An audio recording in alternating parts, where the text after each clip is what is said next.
we up. What's up, y'all? We on the late night as usual. Y'all saw the flyer. You already know what type of conversation it's gonna be tonight. Who's gonna be featuring, man, the great Dr. Kaba Kamene. Always a blessing, man, to have him back on the platform, being able to chop it up. It's about to be a good one. What's up, y'all? What's up? What's up? What's up? About to get started very soon. We got Dr. Kaba, of course, coming through in the building. We appreciate y'all. It's about to be a great one. As you guys see from the topic, from the pyramids to the plantation, to the projects, to the promised land. About to get started in a few minutes. What's up, Devin? What you doing up this late, Devin? We about to get locked and loaded. A great conversation in a few minutes. Make sure, man, y'all tap in. If you guys got questions during the live, as usual, I'll pin those questions. You know, it's about us just being a community, chopping it up, being active, having a great time.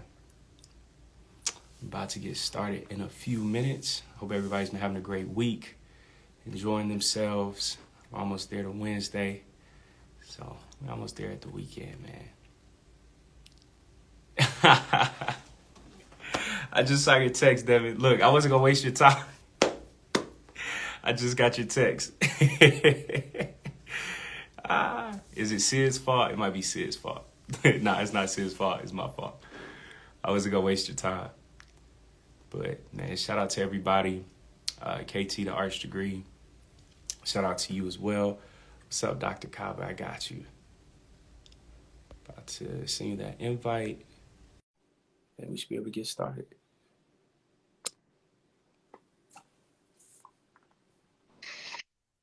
Hotep, Dr. Kaba, how you doing? Hotep to my brother Caleb. Everything is excellent, brother. How about you? Good. You know, man, it's always a pleasure, a blessing, you know, to be able to chop it up with you. So I appreciate you. No doubt. And you, my brother. I look forward to this conversation. Yes, sir. Ashe. Dr. Kaba from, scrolling on Instagram, always seeing you being stylish, of course. Muramati Apparel, I was able to talk to them actually, and just seeing like that motto, it sparked something in me, right? From the pyramids to the plantation, to the projects, progress, and then eventually to the promised land. And from seeing that caption, it sparked something in me because I know that, so many times we could either get too caught up in the past, too caught up in the present where, we could have debates and not thinking about our future and how our past can impact our future as well. So tonight's conversation is just us exploring our past, our present, and how we can impact our future. So with all that being said, I'll let you do what you do and just, open it up with a framing question of how can we use our past from the pyramids to the plantation to the projects to then impact our future to the promised land? It's interesting because throughout my career, as you know, brother Caleb, I focused on children, Yeah. And one of the questions that I always get from children is pretty much the same question I get from most people. And that is, why culture? Why do I need to know this? Yeah. Like in terms of getting a job, paying my rent, taking care of myself and my family. What role does culture play? What is the importance of this? And, they say to me, you spend as they became more advanced, they say you spent so much time teaching culture. Yeah. Why? All the things that you could have done, that you could have focused on, that you could have been successful in. Why did you spend your life dealing with culture? And I go back to something that I've heard Dr. Wade Noble's brilliant brother from California. He said that culture is to a human as water is to a fish. Wow. You live in it, you breathe it, you eat in it, you do everything in your life in water. And that's what culture is to us as a people. This is what culture is to all people, your cultural background. And I then would tell the children, went to Target with my grandson, and at the time he was into Nerfs, right? And all of a sudden I saw a Nerf that was a slingshot. And I've often used that analogy of the slingshot. as to why culture is important and why the past is important. And the idea is that in a slingshot, you put a projectile into the sling and you pull it back. Mm. The further you pull it back, the further in front of you you're going to project it. That's right. And that is what the past is to us. Mm. The further back I can pull you, your mind, the further back I can pull you in the past, the further into the future I can propel you. Wow.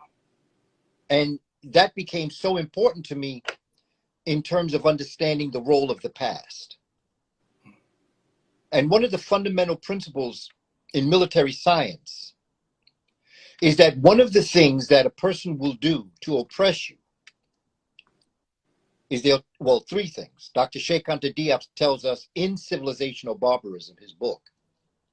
He has a chapter called Why Cultural Identity. He said that the further that they can take your history, and this doesn't apply just to black folk. This applies to anybody you wish to oppress. The Russians are doing it to the Ukrainians right now. Wow. Okay, so that's how deep this gets, that it's not such a black-white thing as it is a human thing. Yeah. When someone wishes to oppress you, there are three things that they will take from you: your history, your language, and your psychological factor. Mm. Your psychological factor, according to Dr. Leonard Jeffries, brilliant scholar here in New York, is your VIPs, your values, your interests, and your principles. Mm. And after they take your history, your language, your values, interests, and principles from you, they then superimpose and force on you their history, their language, their values, interests, and principles.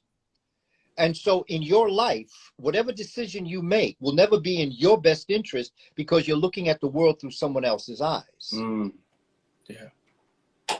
And so that culture and history plays a very important part. In fact, Dr. Diop says, even if you have a horrible history, it's better than having no history. Wow. And what has happened to us as a people, Brother Caleb, and to those who are tuned with us, is that in taking our personhood, Dr. Clark used to always say, if the European were to return to the African, to you, to me, the first thing they stole from you, they would return you to you. Because the first thing they stole from you was you. Mm-hmm. Wow. The very nature of who you are. They took you out of your cultural understanding, which is like taking a fish out of water. You heard the term, man, I was acting like a fish out of water. Right. Yes, sir. Which means you didn't know where you were going. You didn't know your purpose in life. You didn't understand anything. Wow. And so culture becomes a cornerstone to who we are as a people. And the further back in the past that you can go, the further you can go into the future. But you are doing it in the present. You're standing, pulling back, hoping to go forward. A prophet is not a psychic. A prophet is just a very good historian. Because when you know what happened in the past, you can interpret what's happened in the present and predict what's going to happen in the future. Just like as I'm observing what's going on all around us right now, whatever it may be, what's going on in Africa, what's going on in Europe, what's going on in Asia, what's going on here in the United States, I can tell you how this is going to end up. I can't tell you through psychic ability. I can only tell you through historical knowledge and wisdom. We've been through this before, man. Mark Twain said that, we often say that, history repeats itself. But Mark Twain said, well, he had a different view towards that. It's not that history repeats itself, but it does rhyme. You see, Afghanistan was not Vietnam, but it certainly did rhyme. Different set of different standards, situations, all to cases. So, Brother Caleb, this is where we are right now as a people, and we are going to have to make some very dramatic and dynamic decisions in our life as to where we're going to go. Right. And to me, one of the first things that I've established is I am Black first. Yes, sir. The decisions that I'm making as it relates to things in my life, I'm making as if I were a brother or sister standing on the corner of 121st Street or somewhere on the block in Atlanta, making a decision. Not me, who I am as a person.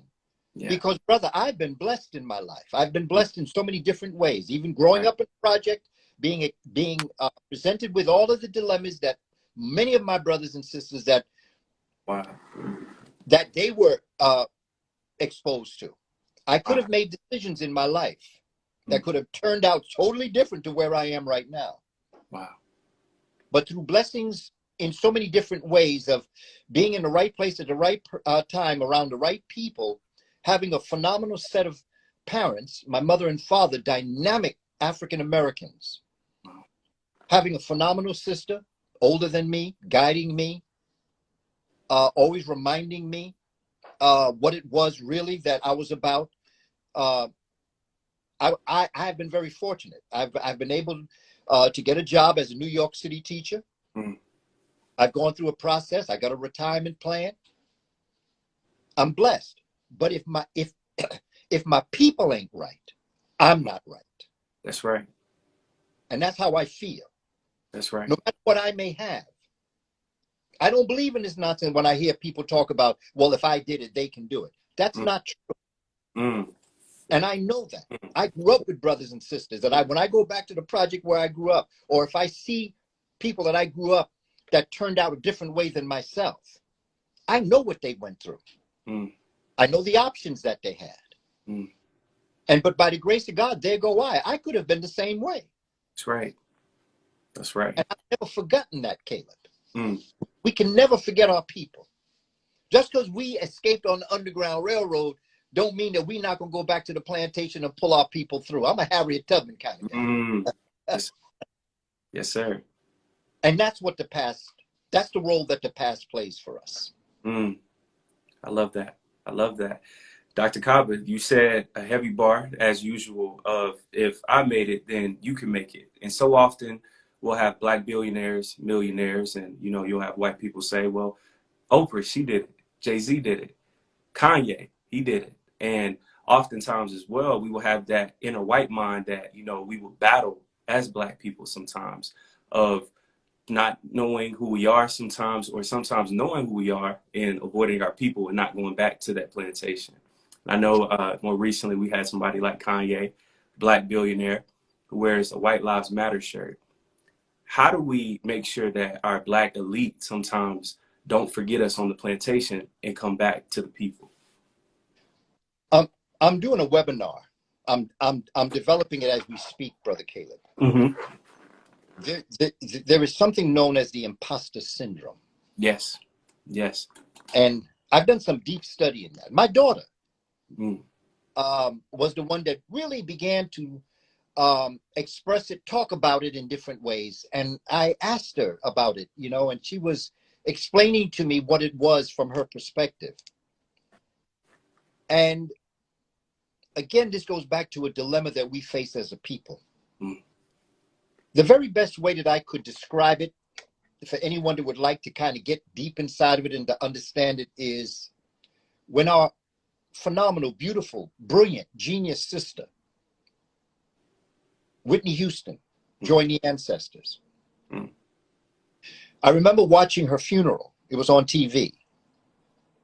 And I remember that of the many people that spoke, the one eulogy that really took me was the one given by Kevin Costner.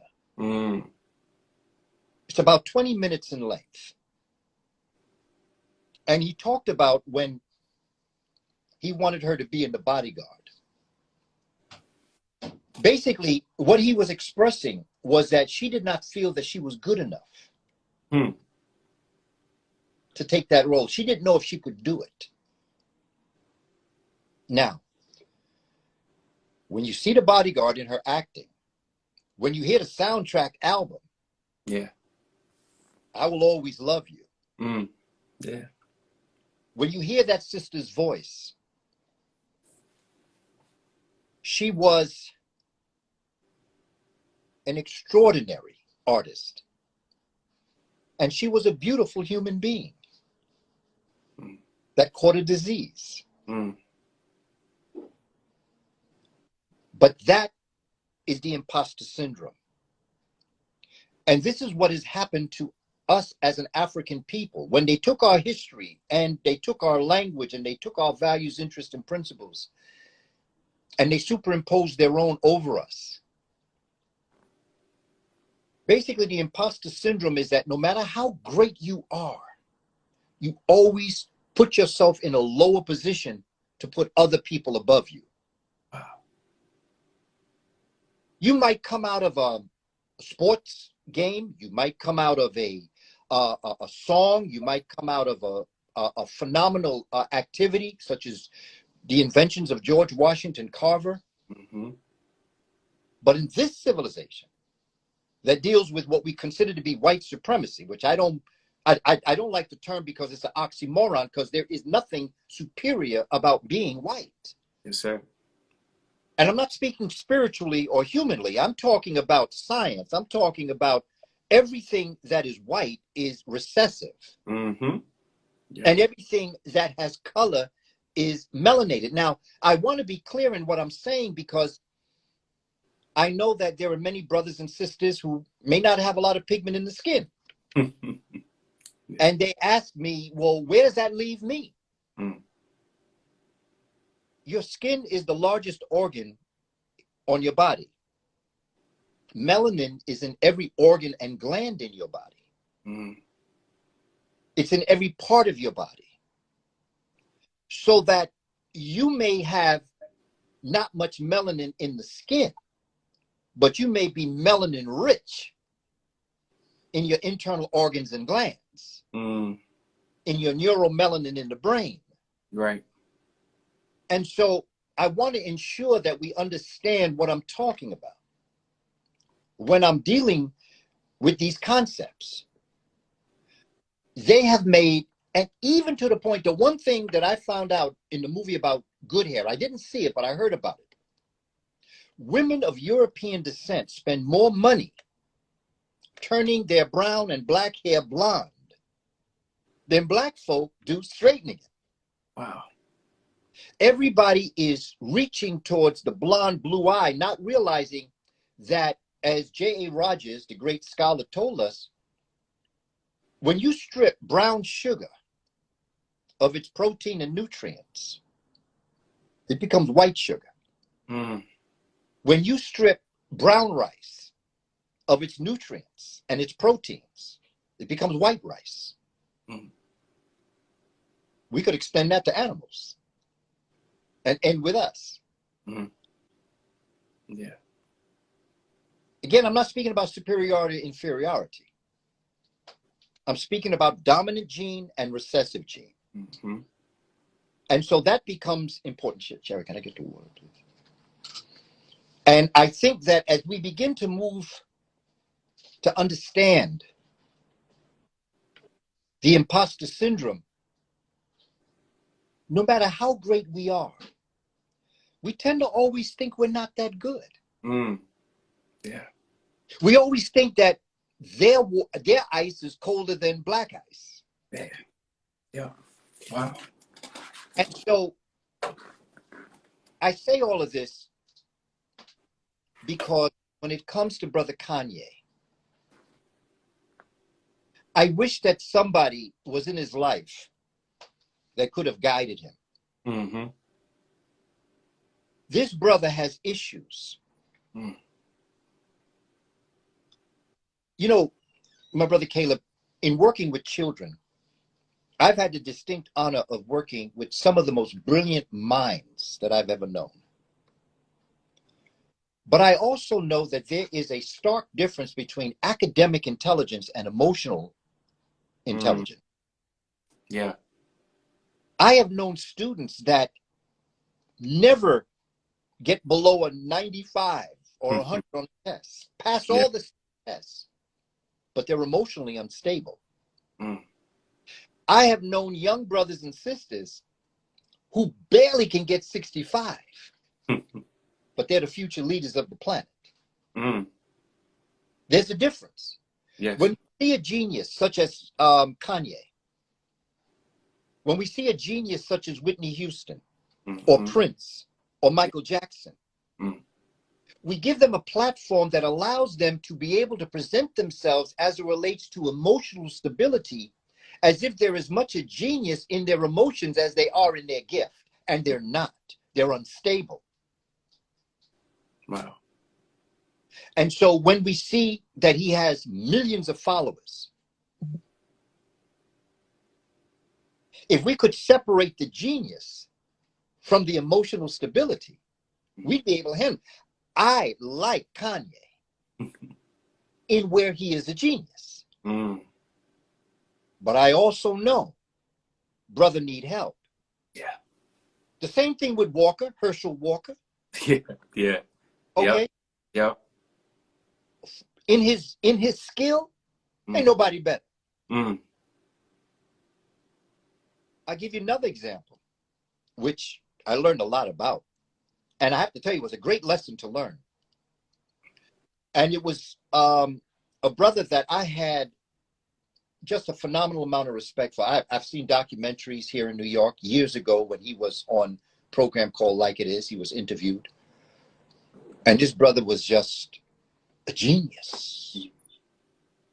And people from around the world would come to have their children be in his care as it related to brain surgery. Yeah.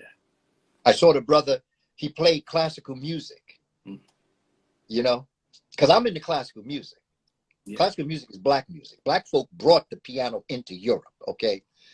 And I get a kick out of when I hear people say, well, that's white people music. No, that's not white people music. That's black people. That white people tried to do. That's right. But be that as it may, and Beethoven was a brother, but be that as it may. As I began to listen to him, I used to, when I taught language arts, 8th grade language arts, I used his book, Gifted Hands, as one of the books to be read. And just gotten into, I showed them because at the time you could copy VCR. Yep. And I would show the children this great man. Wow. There's a whole story about him in the African American Museum in Washington, D.C. As it relates to his abilities as a surgeon. He taught me an invaluable lesson. And the lesson that Dr. Ben Carson taught me was that an absolute genius in one lane can become an absolute fool in another. Wow. I learned that. Wow. I wish Herschel Walker had learned that. I wish Kanye had learned that. Admire his skill. I have not lost my admiration for Ben Carson's skill in brain surgery. I didn't cancel him. You know, I didn't throw the baby out with the bathtub. Right, right. I respect and honor and understand the genius that Herschel Walker had on the football field. I understand the genius that Kanye had in the musical field and in the music production and producing field. I understand that and I still respect that. But I would never follow him emotionally. I would never follow what he's doing. What he is doing is he is spinning out of control. Yeah. I think one of the greatest jurists that we have, and I know folk are going to check me on this too, but I have to be honest. Yeah. I think that Justice Clarence Thomas is brilliant, but emotionally, he's unstable. Wow. One brother that I admired, and I really wanted to get to talk to him, 999, Herman Cain. Wow. Yeah. I disagreed with 99.9% of everything. Yeah. But that brother took Godfather Pizza from nothing into a multi-million-dollar business. I wanted to know his economic skills. Mm. I could have sat and spoke to him. Mm. As much as I am who I am, I could have sat and talked to him about economics. Wow. About how do you take a fledgling corporation, company, and make it into a multi-million-dollar business. And not just that, when I had a chance to go down to Atlanta, I got a chance to eat Godfather pizza on the road.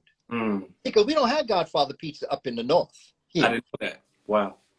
But down south, you do have it. Like I think in the Carolinas, when I was heading towards Atlanta, yeah, I stopped at Godfather. Man, if you like pizza, that's a good pizza. Yeah. So that what I'm trying to say is that we as a people have to have very critical skills. We have to have critical thinking skills. That's right. And my question to Kanye is, what can I do to help you, brother? Not tear you down. Our people don't need to see us fighting like this. I recognize, hey, man, inappropriate, brother. But instead of tearing the brother down, I want to know, is there something I could do that could help you? And the first thing I'd want to do is tell him the truth. Somebody need to tell the brother the damn truth. Because everybody has used him. Everybody has ridden like a parasite on his back and got even the people that he was related to and even married. They just attached themselves to this multi-billionaire and just rode him into the ground. And nobody ever really helped him. Nobody was brave enough and courageous enough to tell that brother, look, brother, I got a brother like Amos Wilson that you need to talk to. You need to talk to a black man,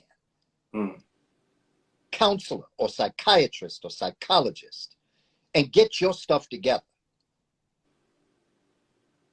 Kanye, for all he is, he has value to us. But we're allowed to let the extended community, not of African descent, run that brother from one side of the room to the other. And destroy the little bit of sanity that the brother got. We have to be critical thinkers, Caleb. Yes, sir. That's the point I'm trying to make more than anything else. There's a lot of folk out here that don't agree with me. There's a lot of folk out here that I don't agree with. But you can disagree without being disagreeable. That's right. And we have to start thinking on that level. Somebody should have helped Whitney. Somebody should have helped Prince. Somebody should have helped Michael Jackson. Somebody should have helped all of our great ones who were sucked into this supremacist system where they formed the imposter. You were born with the imposter syndrome. As you grow, you get rid of it. I got rid of it because I know the mastery of the black man and the black woman.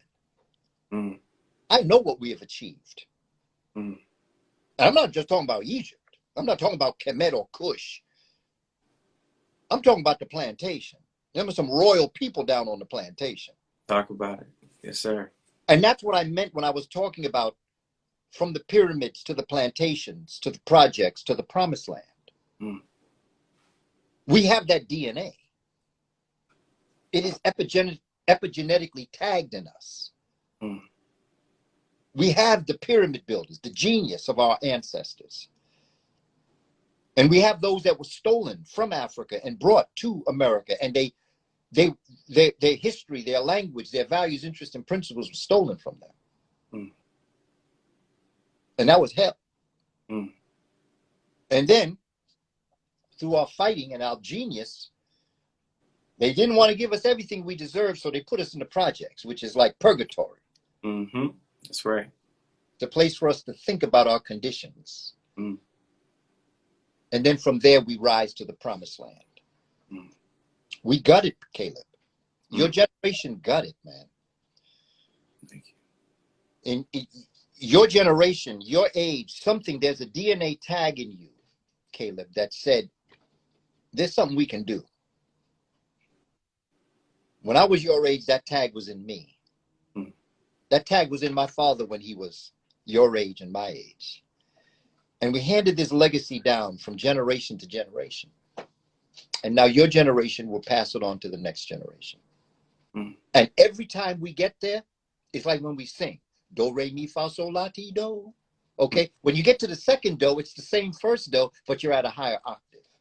Mm. Every generation gets higher. It gets better. And the reason why you're going through all this stuff right here now is because of that. Mm. The European knows their time is up. They have had over 500 years to get this damn thing straight, and they haven't been able to do it. Wow. They fumbled it. They built it on lies and cheating and stealing. And now the people are rising. Truth crushed to earth, surely rises again. Mm.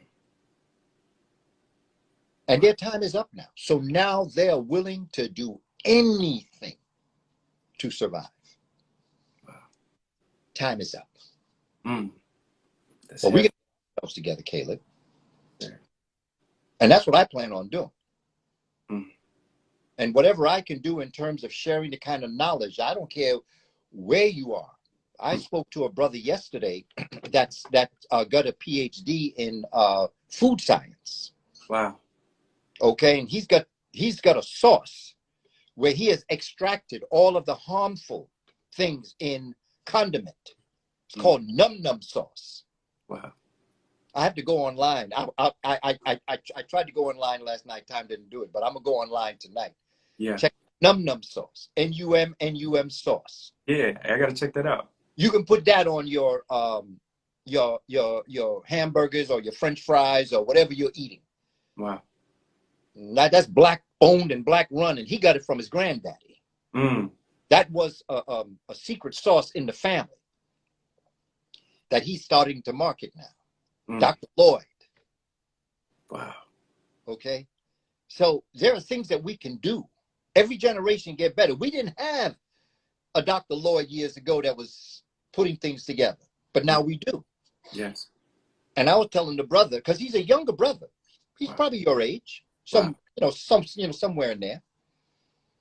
And I was telling the brother, can you imagine what the next generation, that the young people that can sit at your feet to learn what you're doing? Mm. Because see, Caleb, if we don't get our eating pattern in place, I don't care what you know in your brain.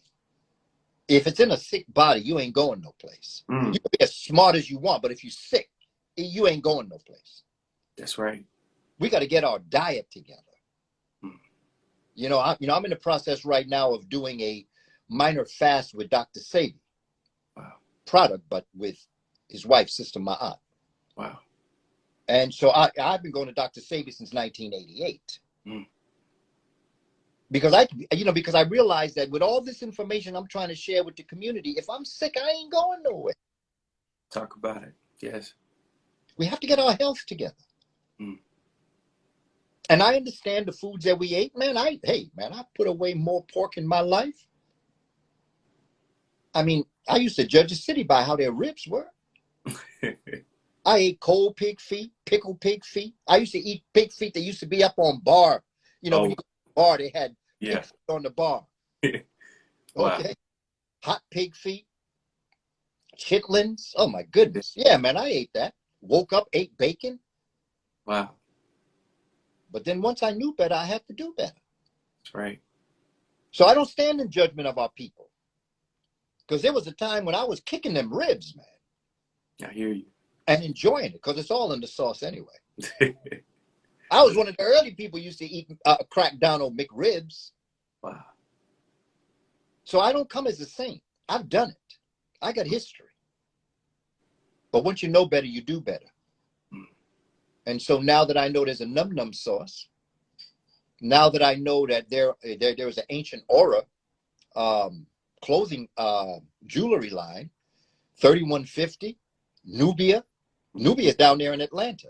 Wow. Also, you also have the other company down there that does Afriletics.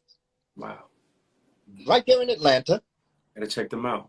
Afriletics, AFRILETICS, 3150 is in Atlanta. Bring all these folk together.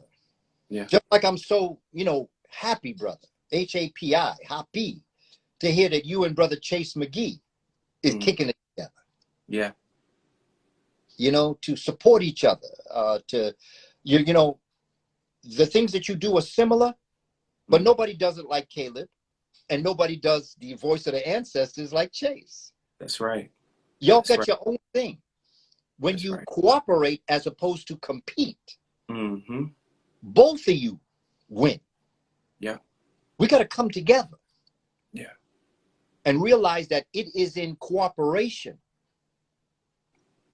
Finding out what he does, finding out what you do, him improving his stuff through your influence, you improving your stuff through his influence, together. And then you create your communication syndication. That's right. You have your own channels. They've had me off Instagram for a while now. And I'm not upset. I expect it. In fact, I'm surprised they didn't grab me sooner. If I was them, I would do the same thing. I have 126,000 followers. And I ain't got a blue check. It's crazy. It's all about the hard work and getting the message out to the people. And they understand. See, Black folk know success. We've been bamboozled. Every kind of game that could be played on us has been played on us. That's right. We've written books on the hustle. But we also know when someone's coming from the heart. There's something in the melanin that lets us know, no, that brother's real. And that is what's happened in terms of the work that I'm doing. People have come to realize, no, man, this brother's real. That's right. And I don't ask people to believe me. Watch me. Let me be the first to tell you, don't believe a word I say. Go to my website, kabakamene.com. Check out my study guide. Check out my free e-course. Just check it out. My book, Spirituality Before Religions. Yeah. Don't believe me? Go on Amazon and look at the reviews. Yes. Look at what people are saying about the book. Yes. And let me be the judge. I don't want to sell it. I want people who have been impacted by it to sell it. Same thing with Shabaka Stone. Same thing with Professor William Leo Hansberry. I'm about ready to bring out a children's book on Shabaka Stone sometime before the end of Shabaka Stone for children. Don't believe me. I don't write books because I'm a writer. I write books because I got something to say. Yes. So we just got to get this together, Brother Caleb. Yeah. How you doing? I'm good. I'm just sitting back, analyzing things, right? Just seeing. And I think something that you said that was so poignant was collaboration over competition.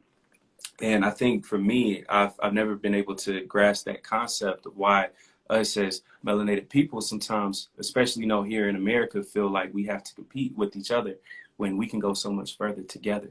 So I think it's just, me just trying to analyze and see how we can come as one and really just make this process even faster of being where we need to be even sooner. And I guess I can ask as well, how do we fight that concept, right? And I know that probably derives from the plantation of not trying to see a person that's just like you, who looks like you, who's doing similar things as someone who's a threat.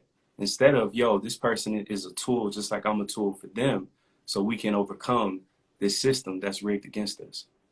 Well, one thing is that if you want to go back to Kanye, okay, brother jumped out with a White Lives Matter t-shirt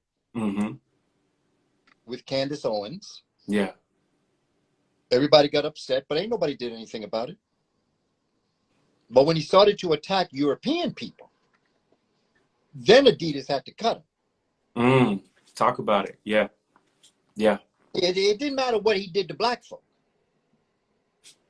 And if that can't be something that we look at and understand from a deeper perspective, they taught us from when we were first born out of our mother's womb, to first hate ourselves and then hate each other, don't trust each other. And for some of us, not all, that's what we've done. We have not trusted each other. And because there was a scarcity of any type of material things on the plantation, we fought over scraps. And that's what we're doing now. We're fighting over scraps. We're fighting all over the crumbs. And none of us realize we built the city that the bakery was on that baked the cake. Wow. But we settling for the crumbs.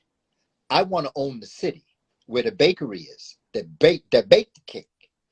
I don't want no crumbs. I don't want a slice. I don't want a cake. I don't want the bakery. I want the city. And if we could focus and think on that level of what we want and what we rightfully deserve, ain't nobody giving us reparations. Yeah. We're getting back what we deserve. This ain't somebody gonna be out of the kindness of their heart. We built this country. We built this house. The land that we built the house on was stolen from indigenous people. Sir. And through our work, we built the house.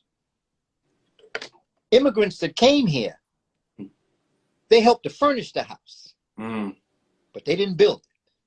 That's right. And it wasn't their land that it was built on. I give you credit for, I like the couch. I like the paintings on the wall, but none of that would be here if we didn't first build a house. There would be no wall to put those paintings on. There would be no floor to put the couch on. African Americans built America. The land was stolen from indigenous people. That's right. And a lot of them indigenous people were Black people. So let's not get that confused either. And I know that I have been challenged by members of the indigenous American community. But their problem with me is that I have 5 nations that run through my veins. 3 from the Northeast and 2 from the Southeast. So don't hand me that nonsense. That's right. And the indigenous people, the original indigenous people, didn't even look like me. They look more like a person of short stature, melanated, wide nose, thick lip, people we call the Twa Mbuti, Khoisan, or derogatorily, they're called pygmies. That's right. So I don't even look like the original. I'm close to them in melanation. But in so many different ways, the original people here did not look like most of the people. They were somewhere between 3'8" and 5'2". And so when we talk about the indigenous people, the people that we see today as indigenous people, they are the 5th migration of human beings that came to this part of the world. And they came during the Asian invasions, it's called. Genghis Khan and others. They pushed Asians down into Canada, across the Bering Strait in Russia. And that's how they came here. And then they traveled further south. But the further south you go, the people are the browner. And when you get to South America, they Black. Come on. Yes. This is just history and science. And they say to me, well, you're excluding me. No, you're excluding yourself. Because what I'm actually saying is that you have the blood of those original people in you through cross-fertilization of peoples in this part of the world for thousands of years. You have them. You're the one denying your ancestry. I'm only trying to get you to see your ancestry. But we are so caught up in this You talk like they have presented Africa as not a very good place. That's right. And so what I attempt to do is try to make people proud to be African. Be proud of the width of your nose and the shape of your lips and the texture of your hair and the melanation in your skin. Mm. Be proud of that. And understand that that is where all life came from. Mm. And if it wasn't for that, there would be no this. So me, I just say, let's just get it together. Yeah. And have deep conversations. But first we have to get ourselves together. Mm. Wow. I love that. Yes, sir. Hearing you say we built the house, that's so true, because being on the phone with you, hearing you talk about our culture, who we are, and us taking credit for what we do, whether it's in hip hop, whether it's in science, mathematics, us knowing our culture. And so often growing up, I would hear people say that Black Americans, that we don't have a culture. But after more studies and growing up, maturing, I see, like we are the culture itself. How do you feel sometimes when you see people try to demean who we are as foundational Black Americans? I see them as being very having an inferiority complex. Mm. And their attempt at demeaning African Americans is only because they realize how great we really are. Mm. Because if you were a humane being, if you saw a people who didn't have anything, you would attempt to help them, not push them down. Mm. So understanding the role that we've played in history, even on the plantation, that was a classical African civilization. That was royalty right there. Wow. See, it's going to how you define royalty, what royalty is. What we went through as a people, when you study it. Right now, brother, I am reading the book, The Delectable Negro. Hmm. And that's blowing my mind, brother. Because that's a part of our experience on a plantation that a lot of us have very serious problems facing. We have a very serious challenge having to conjure up those memories. I'm speaking about intergenerationally, because we may not be going through it, but somewhere in our heritage, we had ancestors that did go through this. Mm-hmm. The psychosexual, homoerotic experience that not just the Black woman had, but the Black man had at the hands of these demons. And to think that in spite of that and despite that, we were able to come to where we are right now, talking to each other, Caleb and Kaba. To think that we were able to overcome that makes you a classical African civilization in every sense of the word. And I think that when I hear people talk, I tell them, you know something? Like, you're dumb. And I really don't have time to talk to you. Mm. Because if that's where you're going to come from with me,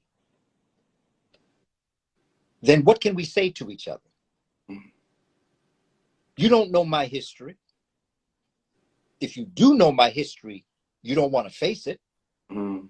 So either way, I ain't got nothing to say to you. Because I want to talk to people that understand what we've done and can understand what we can do. And then most importantly, let's do it together. So I've avoided distractions. That's one of my hashtags.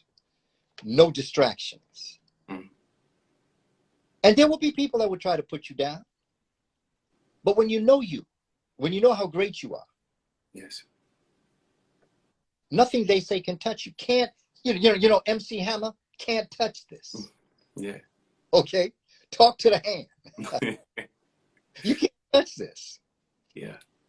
What our sisters have gone through historically, through the genes, queens. Mm. Queens in the highest sense of the word queen, if you want to use that word. We can use Hemet Neset Waret. We can use whatever word we want, but whatever is a classical female energy, our Black women have been that and have done that. And we as Black men must respect them. Mm-hmm. And they must respect themselves. You can't ask someone else to respect you if you don't respect yourself. Mm-hmm. We as Black men cannot ask others to respect us if we are not respecting ourselves. And when you respect yourself, most folk will leave you alone. Mm-hmm. They found that when sisters dress in Muslim garb, or if they dress in African garb, most brothers don't say a word to them on the street. Mm-hmm. That's derogatory. And I'm not saying that it's a matter of respect, how you dress. What I'm just saying is people's perceptions of how they're going to approach you changes according to how you present yourself to the world. And we as Black men, okay, our perception has a lot to do with this. But first we have to respect ourselves. But to do that, you got to know your history. And so I know people have a lot to say. You know, Instagram is a very interesting thing, Brother Caleb. I learn a lot about people on Instagram by their comments. Mm. And something that I've learned sometimes that happens with humans is that when you say something, okay, I'm gonna stick a pin there. I'm gonna go back to why I teach brain anatomy. Right now, what I'm doing, speaking, comes from the frontal lobe of my brain, Mm-hmm. in a place known as the Broca system, BROCA. What you are doing and what the audience is doing is coming from your temporal lobe in the back underneath. It's called the Wernicke system, WERNICKE. Mm. Broca system is where speech production occurs when I'm speaking. Your comprehending what I'm saying comes from the Wernicke system. When I stop talking and you start talking, you start operating from the Broca system and I start working from the Wernicke system. Mm. Okay? I've noticed sometimes with people, when you say something, they're not listening to you. Mm. They're listening to what they're thinking. Mm-hmm. And then they'll tell you something that has nothing to do with what you just said. Yeah. And that's when I say, you missed my point. Mm. Because what you were doing in your Wernicke system was not comprehending my speech. You were comprehending the speech in your head. Mm. And now you're going to tell me that I said that. I didn't say that. And so I've noticed that as a people, and as a people of cross cultures, we look but we don't see. We hear but we don't listen. Mm. We sniff but we don't smell.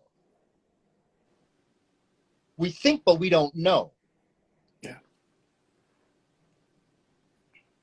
In other words, all of our senses have another sense to it. It's a spiritual sense. You have 3 eyes, 2 physical, 1 spiritual, Mm-hmm. 3rd eye. You have 3 ears, 2 physical, 1 spiritual. Mm. Grandma said, you hear what I'm talking about? She ain't talking about these ears. Mm. She's talking about comprehension and understanding. Mm. You see what I'm talking about? She's not talking about these eyes. She's talking about your 3rd eye. Mm. Have you ever tasted something that's not in your mouth? Wow. Felt something that didn't touch you?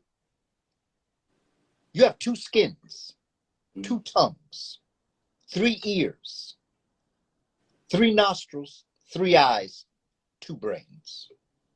Because thinking is a skill.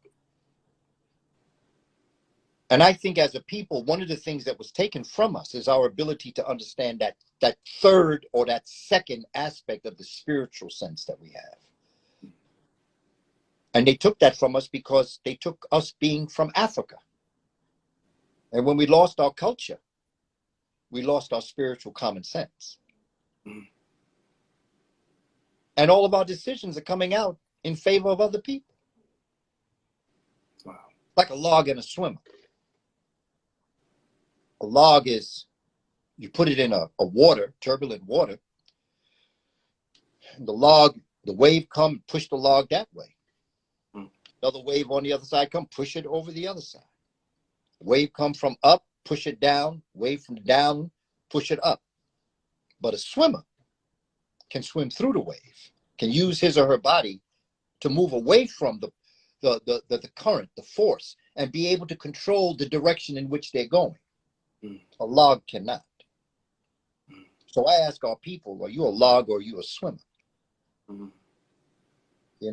Somebody's going to jump on Bill Cosby. Somebody's going to jump on Kanye West. Somebody's going to jump on Michael Jackson. I could go through the list of people that they've jumped on. And all we do is just go with the log. We're pushed around. Wherever the wind blows us is where we fly. Mm. We're not critical thinkers. That's what Malcolm X was trying to get us to understand. Think for yourself. Particularly your generation. But in many ways, I have a lot of faith in your generation. Because y'all are doing it. In a lot of different ways. Y'all are doing it. And I guess my generation did it too. And I would imagine my father's generation. But every generation, remember that do, re, fi, ma, sol, la, ti, do. Every time you get to the second do, it's the same do as the first one, but it's at a higher octave. I think every generation has taken it to the next level. Mm. And there have always been those that have stayed behind. On the plantation, there were Africans that gave up being free because they were guard posts for the Underground Railroad. And they knew how to guide other Africans through the Underground Railroad. Mm. And they knew that if they left their post, somebody might not get free. Wow. So they were willing to give up their freedom, remain enslaved, in order to be the conductors on the Underground Railroad. There were those like Harriet Tubman and others that took the people to the north. Right. But there were other guideposts on the plantations who had dug holes where the people could go down, had food down there for them when they got there. Wow. And the Underground Railroad always traveled, interesting, astronomically. The Underground Railroad almost always started around the winter solstice, when the nights were the longest. So you had more time on the road to travel in the dark. So they normally always started just before the holiday. Let's call it Christmas for now. Wow. And they always traveled at night. And there were those on the plantations from south to north that knew where to send people. And we have had great opportunity for brothers and sisters who could have gone on the Underground Railroad and left us behind. Been able to get a good job, good money. Dr. Clark, Dr. Ben, Asa Hilliard. These are all folk that could have gone and taught history and taught language arts and taught things on a different level and made buku bucks. But they chose to stay on the plantation so that we could get through. I look forward to the time when there's no plantation and that we be free wherever we are. But right now we're not. And right now is probably the most critical time, because now they know that we know their time is up. And we're about to take this bad boy back. Yes, sir. We don't need everybody. I'm looking for 3 out of 100 Mm. I'd like there to be more. Yeah. But it appears to me that people are making choices in their life that is not conducive to liberation and emancipation. Mm. I love you dearly. I just don't have time for you right now. Because I'm talking to Brother Caleb. And I'm talking to all the people that are following your work.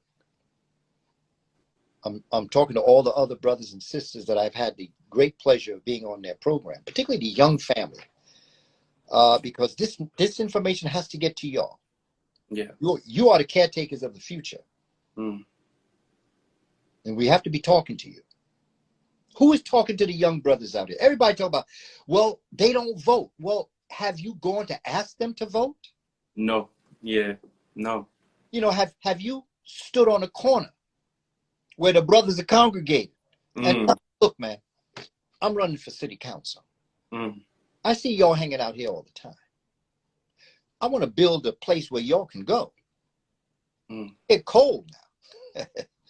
I don't want you to free. Brothers are outside. They're on the sidewalk. Okay. People that are passing by have to go around them. Yeah. And people going to complain. Yeah. But are we complaining to people that have not built someplace where they can be, where they don't have to be in the street? That's right. Where they can have their own teen center or their own youth center or their own adolescent center or maybe a 21, 22, 23-year-old center. Yeah. Not just youth. The 28, 29, 30-year-olds. Where can they go? And now you're going to ask for their vote. Then you're going to complain because they don't vote. But you ain't done nothing to impress them to vote for you. Right. Nobody's talking to them. I see them constantly, brother. These are my son's friends, my daughter's friends, that they grew up. Some of them was up in my house. Okay, when they were young. Yeah. And I'm saying, well, did you offer them a job? Did you say you had something for them to be able to do that they can make some money? For those that may not have had a dad at home, were you their father? There's brothers out here. The other day, you know, when I go from where I live to my garage, I pass all the young brothers in the street, right? And, hey, brothers, what's going on? You know, hey, Pops, what's happening? You know? Yeah. Because that's who I've been to them. Pops. Brother Kaba. I didn't stand on the corner and lecture them, but I always respected them. Ra means to look in a divine light. Spec means to look. Respect means to look at them, acknowledge them, accept them, approve them. I know you, I see you. Instead of complaining about them. They are our children. Yeah, they rolling blunts out there. At least they're not going to go to prison for it. That's right. But they are rolling blunts. But the thing is, have we done anything to fill their day with things that they could do to make themselves better and the community better? So even with this voting thing, how I feel about it, I have my own views towards voting. But have the politicians gone to them for their vote? And if you haven't, then you don't have a right to complain. That's right. They say voting is a right, which is true. But getting their vote is a privilege that you must work towards. Yes. Yes. And there was one time, there was a brother, clean looking brother, very intelligent. It was primary day, a couple years back. And the brother came up to me when I was going towards the poll. Well, I'd already voted, to tell you the truth. I was coming out of the poll. And he had said to me, you know, I hope you vote for me. I said, well, who are you? I feel you. And I said, but brother, why did you wait until voting day to come out here? Why don't Mm. you stand right where you are right now and just open your mouth and talk to us? Why didn't you just go up to those young brothers and say, yo, listen, I got a plan for y'all. Here's what I got an idea for. There are some rooms up in this complex here that are open and free. Mm. There are things that we can start to do. We can start doing computer classes. We can start doing job search for you. Mm-hmm. But I need to get into the city council, or I need you to vote for me for your congressperson. Mm. Can I get your vote?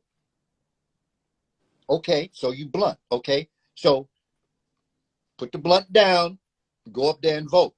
Come back, pick the blunt up. Mm. But vote. Mm. Right. I'm being real, Caleb. Yeah. You This is have to very be. real to me. You can drink all you want. You drinking all that alcohol. Oh, okay, fine. Okay, but put the bottle down. Mm. Go up and vote, and then come back and pick the bottle back up again. Mm.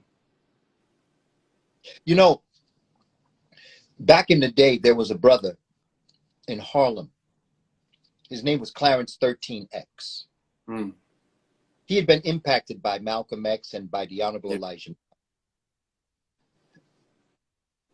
Clarence 13X was kicked out of the nation around the same time that Malcolm was. But the reason why Clarence 13X was kicked out, according to my research, was because he saw there were brothers and sisters in the community that were on the way to the right track, that would stop and listen to him talk and ask good questions. Mm. But they were still drinking. They were still eating pork. Mm. They were still smoking cigarettes. Mm. But they had hope. And Clarence 13X wanted to bring them into the nation and then clean them up. But in the nation, no pork, no liquor, no dancing, none of that. Yeah. All of our people ain't ready for that.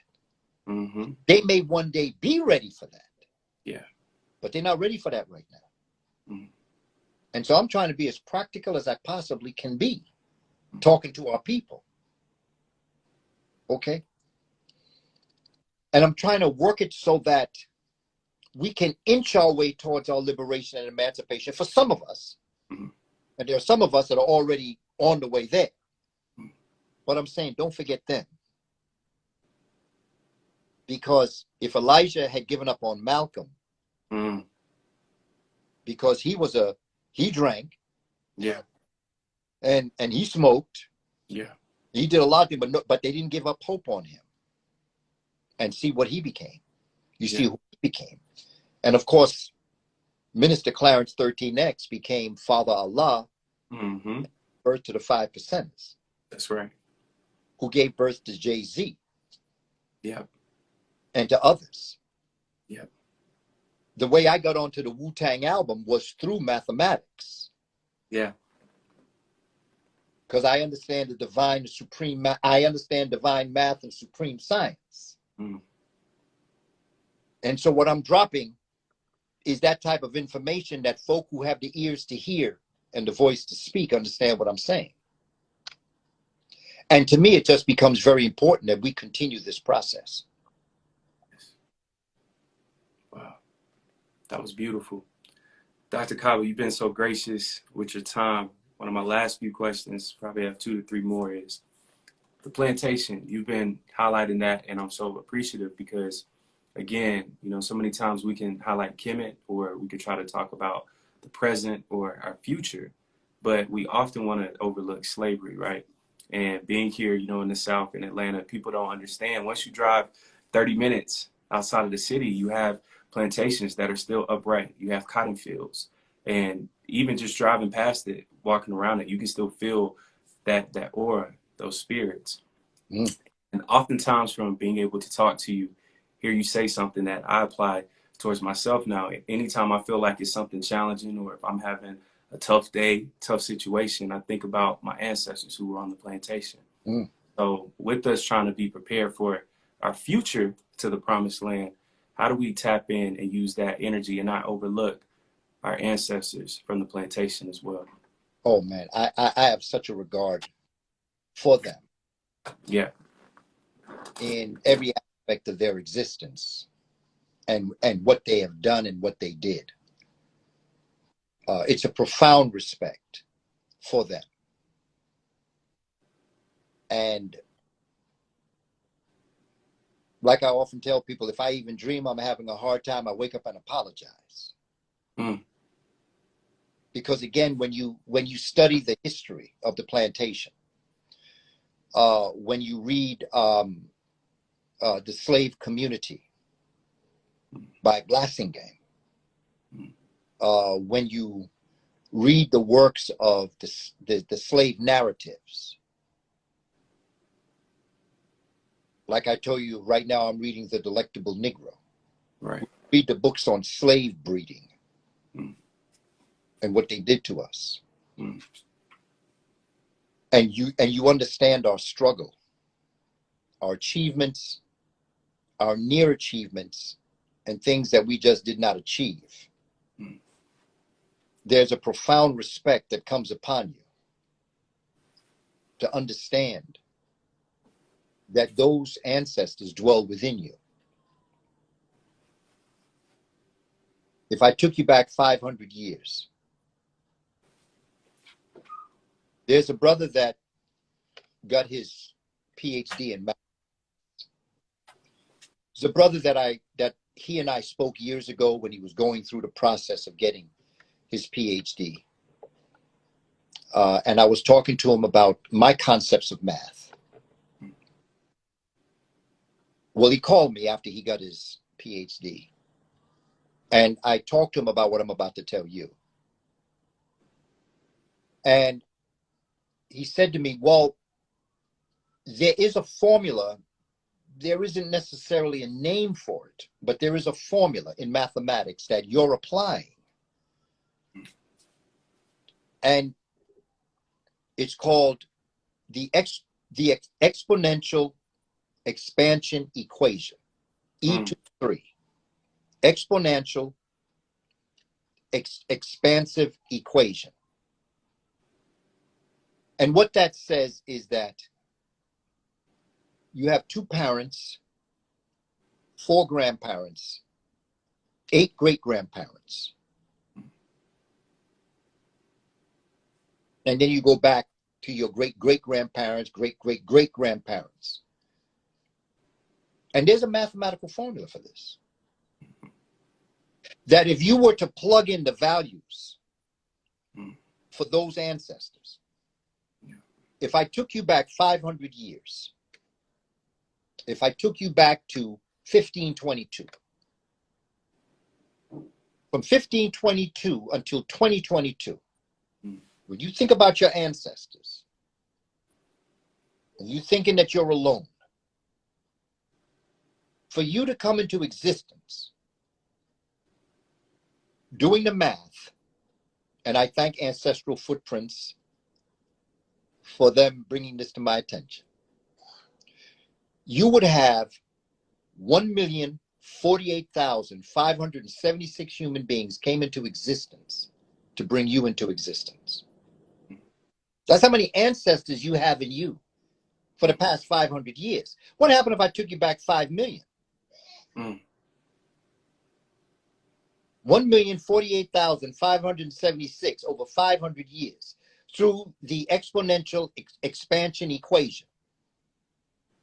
That's math. That's not personal.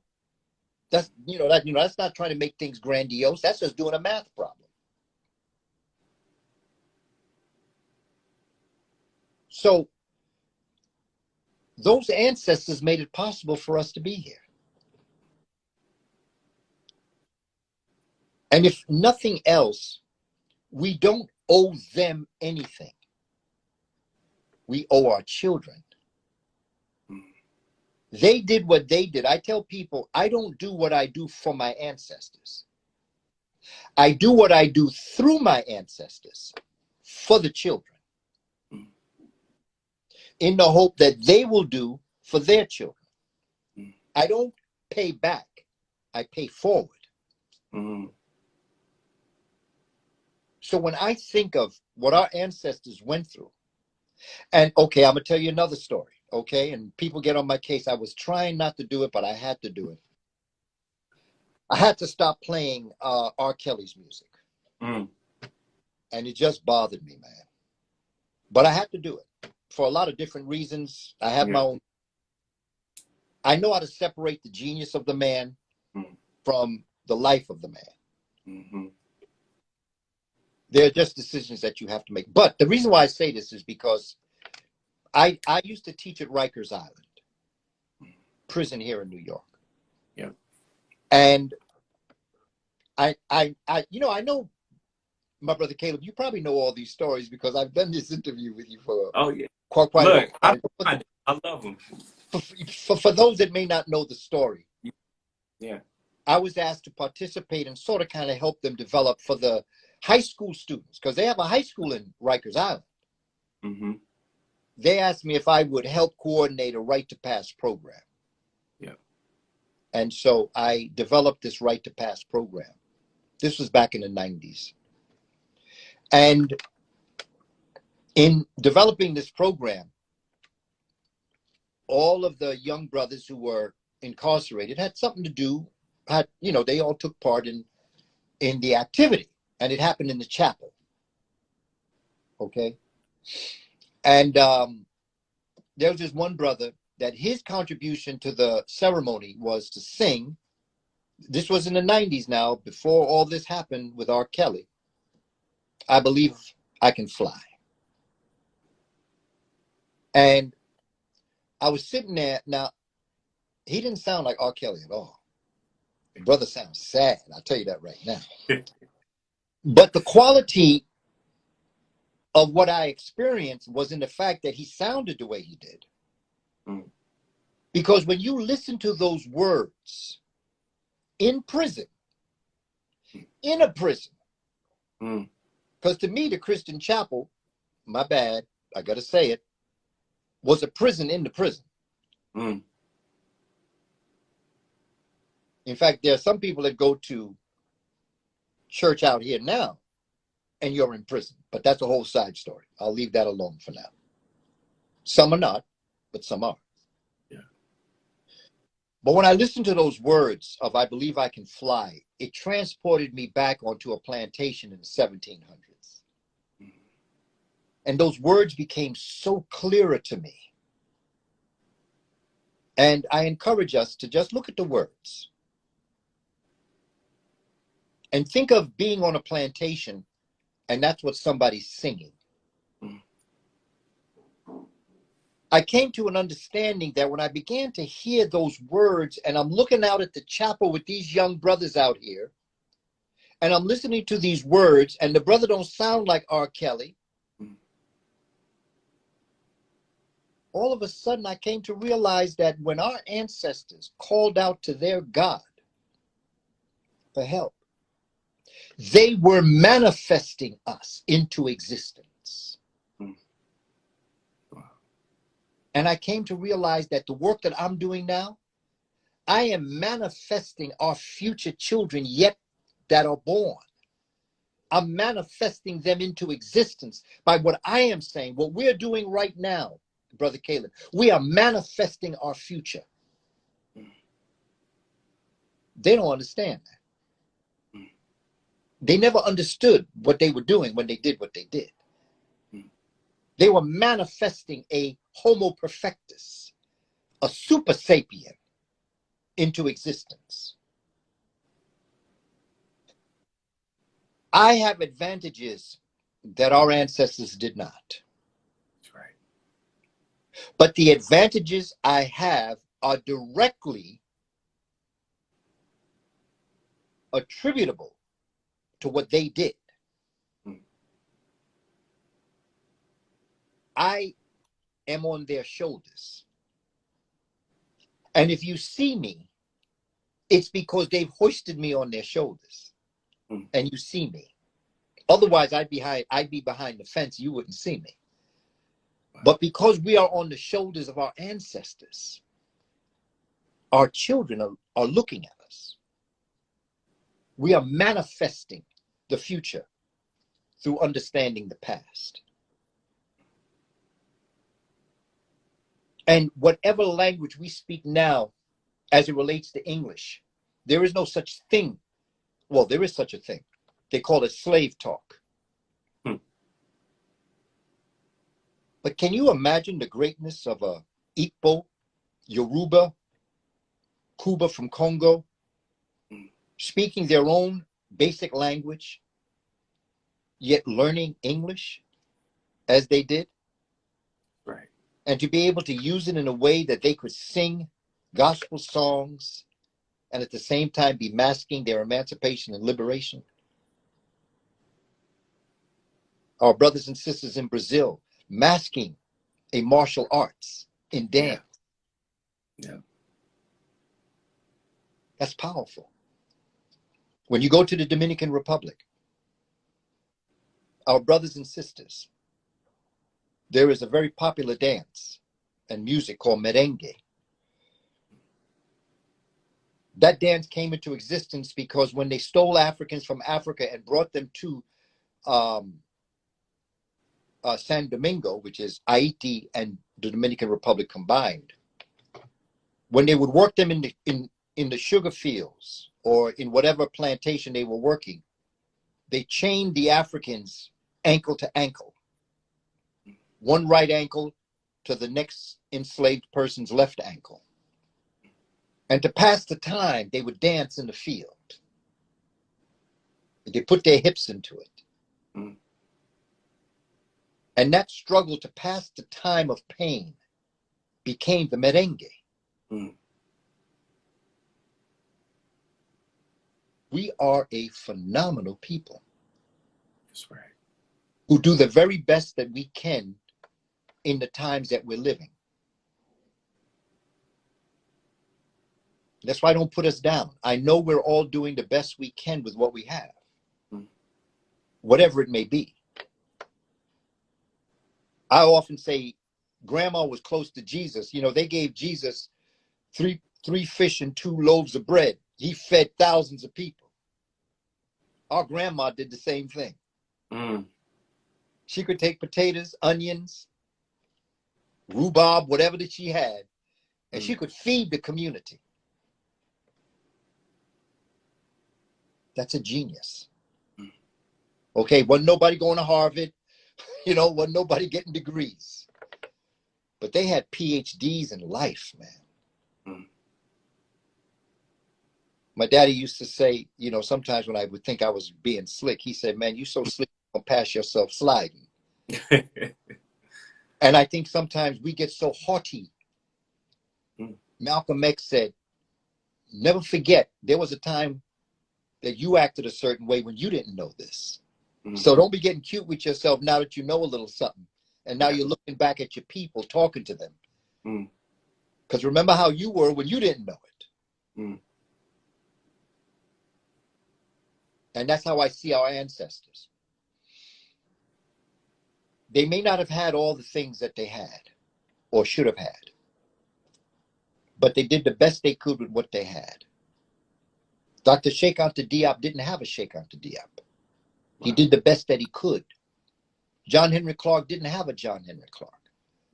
Arturo Schomburg, J.A. Rogers, Shashi McIntyre. I could go through the list of all of our great peoples. They did not have what we had. I have the ability to study Sheikh Anta Diop's work, Dr. John Henry Clark's work, J.A. Rogers' work. Now I'm able to take it to the next level. David Imhotep was able to take the work of Dr. Ivan Van Sertima to the next level in honor of what Dr. Van Sertima did. I went to Mexico with Dr. Van Sertima. Wow. I experienced a month in Mexico with Dr. Van Sertima. He took 40 of us. Brilliant Guyanese brother. Brilliant. Changed the course of history in so many different ways, impacted so many of us. I took his work and I created curricula. David Imhotep took his work and now brought Africans back to 120,000 years on the American continent.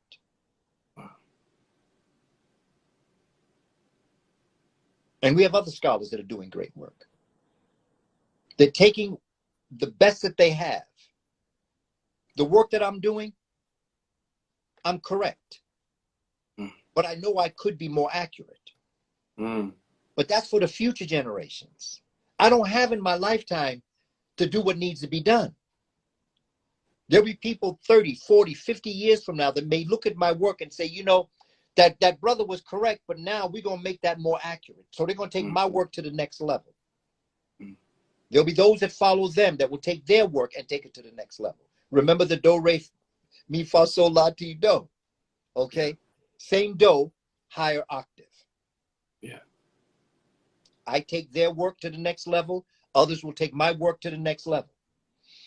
I know there's room for me to be more accurate. I can see in what I'm doing, there's room for more accuracy. I just don't have the time to get accurate because I'm doing other things.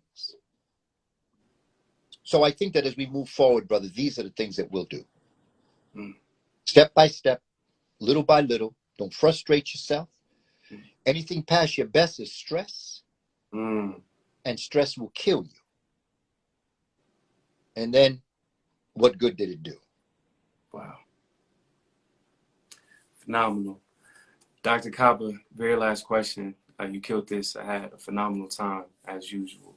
Shabaka Stone, you know, that was a phenomenal read, you know, just talking about how we can use our past to impact our future, and knowing that even during that time, to go back thousands of years before them to apply the information that they learned to perfect it, like what you said. And out of darkness, heavy is the crown, same concept. Amadeus Christ, friend of the show, phenomenal brother, genius as well when it comes to filmmaking. You killed it, of course, on there as well. And here you talk about ma'at and balance. How do we apply ma'at and balance and the concepts learned from Shabaka Stone as well to impact our future towards the promised land? I think that ma'at is the basic principle that we live our life by. Ma'at is truth, justice, harmony, balance, order, arrangement, reciprocity. And when we apply those, particularly reciprocity is one of my favorite.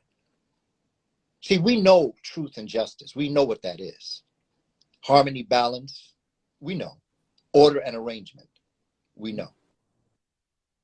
Reciprocity.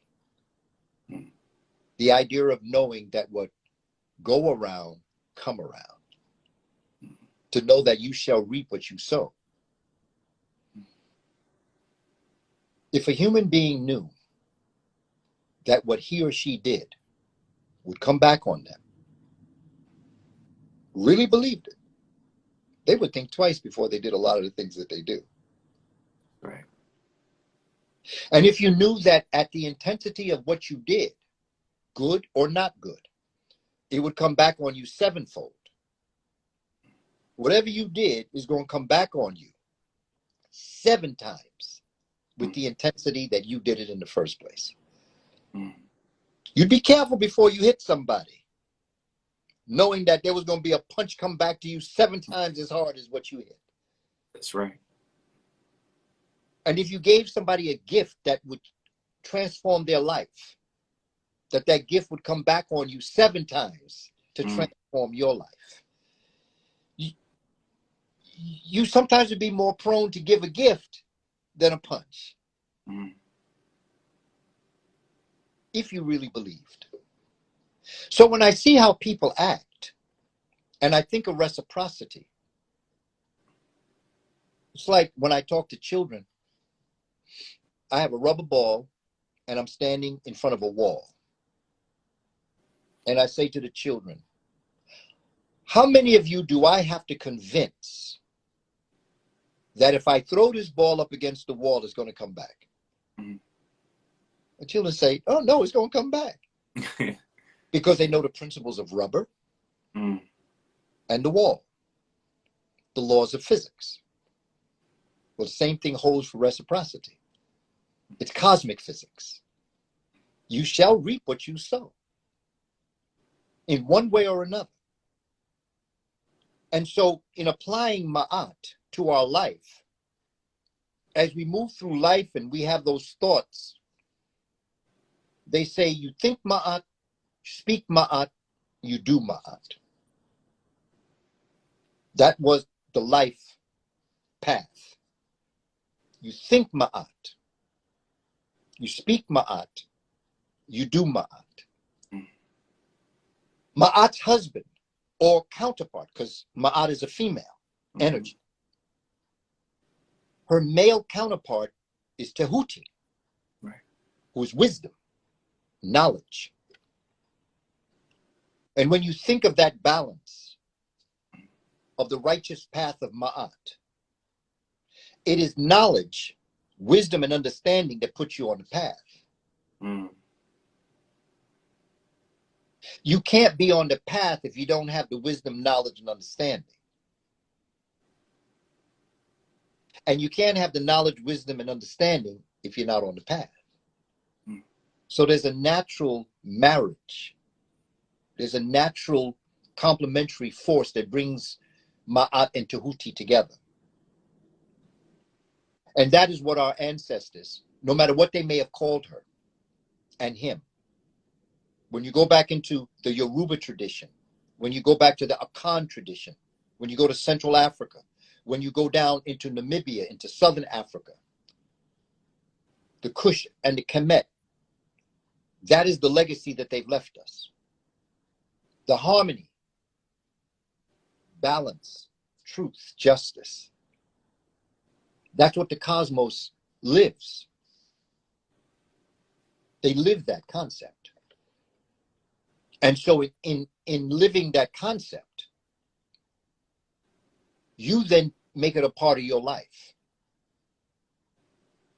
And as you deal with people, and as you deal with yourself, you apply those principles. That is what built the pyramids. When we had a lack of that, we then went onto the plantations. When we made up for the plantation, we then were on or in the projects. Give us time to think, get our heads together. The Creator told us to say, you know, y'all know heaven. You know heaven. You talk about hell, but you don't know hell. So I apologize for having to do this, but I'm going to take a group of y'all out and I'm going to put you in hell. So that when you talk about hell, you're not talking about it theoretically. You're going to talk about it because you know it. And so a group of us was taken out and put on the plantations. But in our process of getting out of that cold cop, back in my day, we called it being cold copped. When someone come up on you and just bang, unaware. We're shaking our heads trying to get the cobwebs and the dizziness from being cold cop with plantation. We find ourselves, like when a boxer falls and he tries to avoid the fighter because he's just trying to get his balance back. Okay? Purgatory. And then after he gets his senses back and he gets his balance back, then he goes back into fighting. Well, that's the promised land. When we get to the promised land, we will be in a better position than the pyramid builders. Because we will have had the experience, as much as we may not want to do it, we will have had the experience of being in hell. And we'll have the experience to know that no human being should ever live like this, ever again. Nobody, I don't care who it is, nobody should live like this. But you got to go through that process. Dr. King, I've often heard him say, he quotes Dante. And he says that the hottest part of hell is reserved for those who knew better but didn't do better. Wow.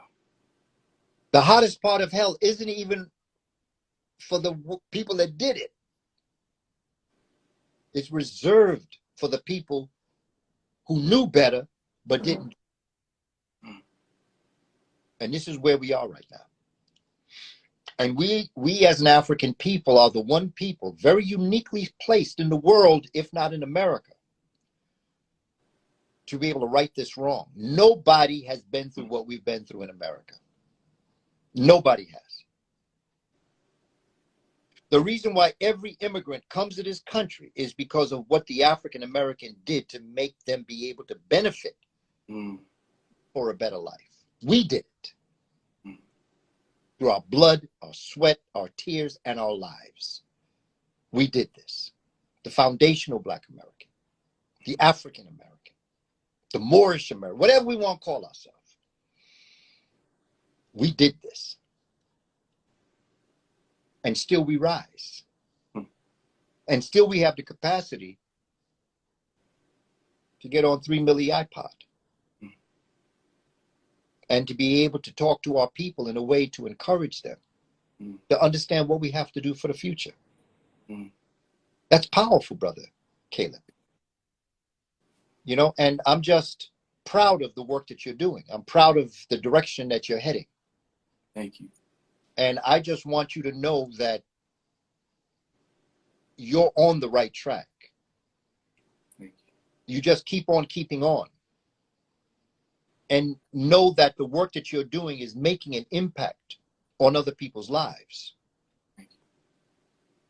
And in time, as you mature and as you continue to do this work in whatever capacity you may do it, the fruits of your labor will come back sevenfold. I know because I lived it. It took a long time for me to get where I am now. But I never gave up. And I never thought it was hopeless. For as long as I breathe, and as long as you breathe, you are hope. So, hope stands at the doorway of failure. Success is when you walk through. Wow. So even hope has its place. You know, they say keep hope alive. Okay, I'm going to keep hope alive, but hope is at the door of failure. You can hope all you want. It's not until you do something that you go through the door and then you have success. Wow. You got it, man. You got it. And the greatest fear that they have is that you know it. That's right. That's my greatest threat to white supremacy. I know I am great. My greatness doesn't make me greater than somebody else. Just makes me great. And if I can make somebody great, I'll do what I can to make you great. Because I'm comfortable in my greatness. That's what Dr. Gabriel Yibo told me. He said, own your greatness. That flips the imposter syndrome. Know you're great.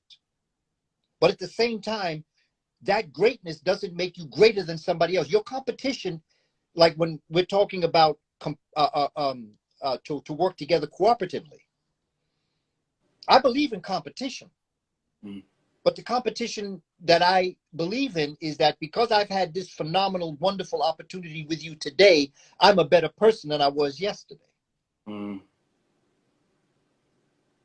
whatever I can get from this experience with you and the audience that is in tune with us is going to help me become greater tomorrow than I am today. So my competition is not with another person, it's with me. Right. I strive to be a better person every day than who I was the day before. And in that greatness, I share with other great people to be able to make them, in whatever way I can, complement that greatness. That's ma'at. Think ma'at. Speak ma'at. Do ma'at. So You keep doing what you're doing, Brother Caleb. Your generation is going to make a difference. Thank you. You're going to do the best you can with what you got. Yeah. Wow. No stress. Work hard. Yeah. Don't labor. Just work. Mm. Keep on keeping on.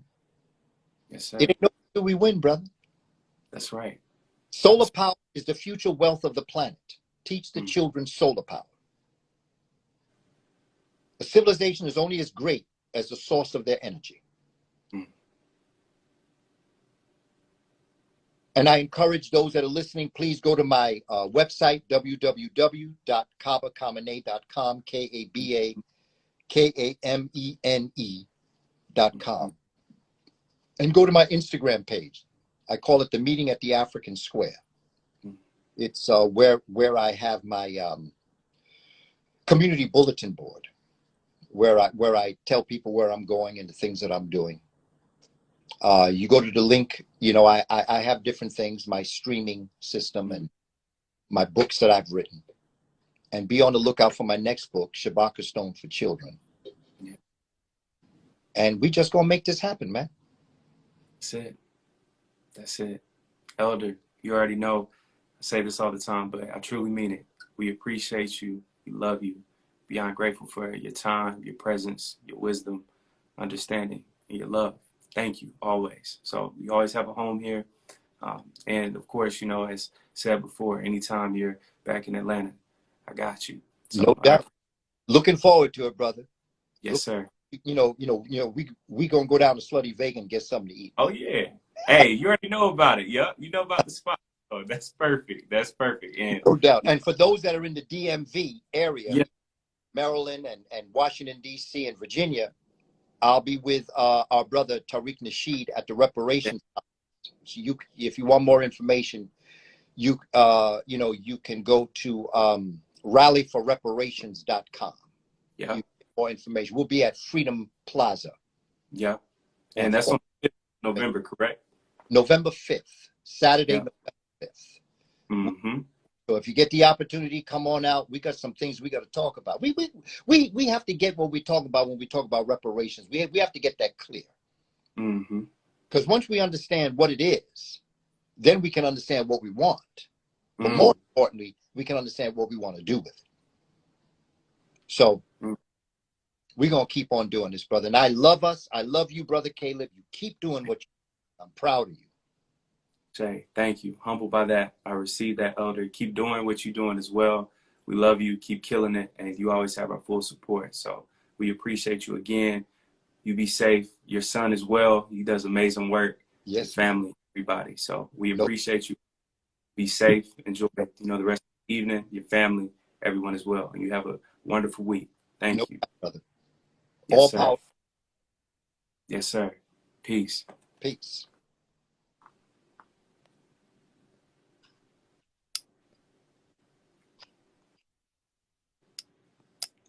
Thank y'all so much. We appreciate y'all. The sweatshirt, thank you to Cushion Heights, KUSH_N_Heights. Thank you to the great Dr. Kaba. I appreciate y'all for tapping in.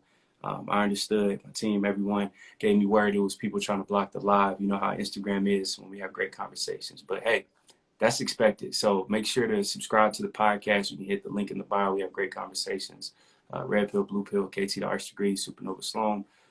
Brother Chase, list goes on and on and on. Dr. Kaba, of course, as well. So blessed to be host Caleb Smith. This conversation, it was inspired by more Money Apparel. Make sure to check them out as well. We appreciate you guys. Keep doing what you're doing. Thank y'all for joining us.